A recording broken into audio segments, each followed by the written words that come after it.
New figures released this week show Victoria's population will grow by more than 3 million people in the next 40 years, and the majority will live in Melbourne. But the Baillieu government's yet to release a long-term plan to deal with that growth. Planning Minister Matthew Guy joined me in the studio. Minister, thanks for being here. Pleasure. Melbourne will be a city of 6.5 million in 40 years. Does that alarm you?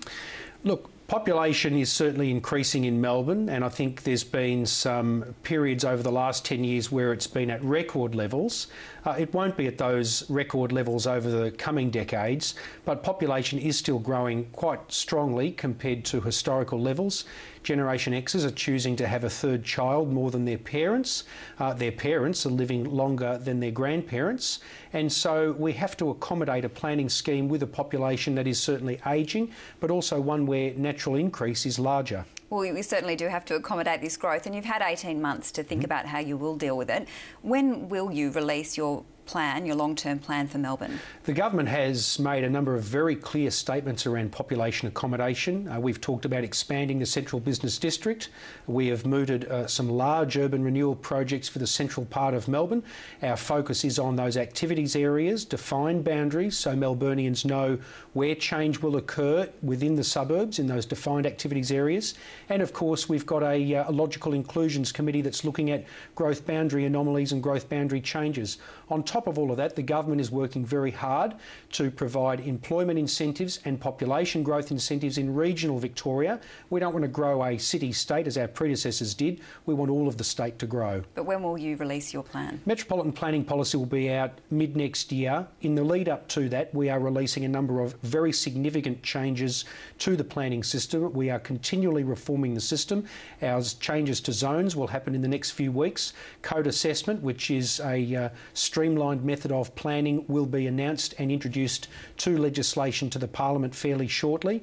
And of course, we're continuing with work around urban renewal that will see some significant sites in former industrial areas in Melbourne come forward for residential growth. One of the differences between your plan for Melbourne and Labor's plan was that you've dumped the idea of building apartment blocks along public transport routes in favour of going out.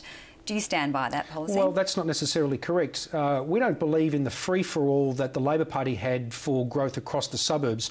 We believe that high-density growth should be in targeted areas, and that is defined activities areas, the central business district, Docklands and Fisherman's Bend, defined areas where Victorians know that growth and that change will occur.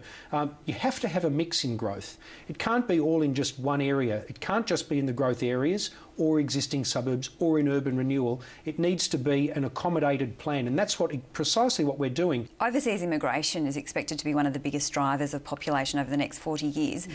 Do you support the current intake of immigrants remaining? Look, I think that Australia has been built off the wealth of immigration, the intellectual capital, the physical growth of immigration, I think, has been very beneficial to Australia. So I think that people need to be realistic about overseas migration and the level of growth that it has, and it certainly will be in time to come.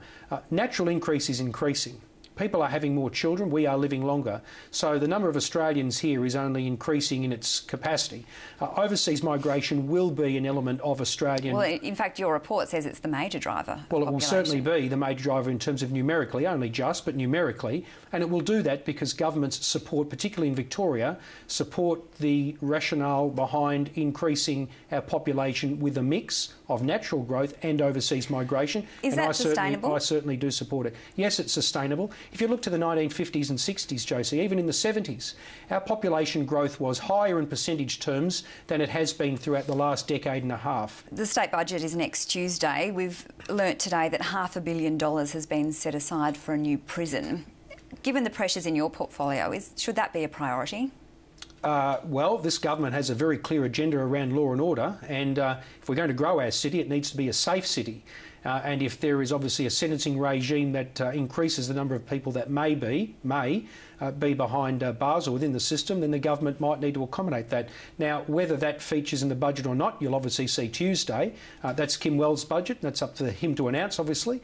But I can say, certainly from the planning side, we want to see Melbourne grow, and we believe that law and order and the component of change within it needs to be accommodated. Minister, thanks for your time. Pleasure.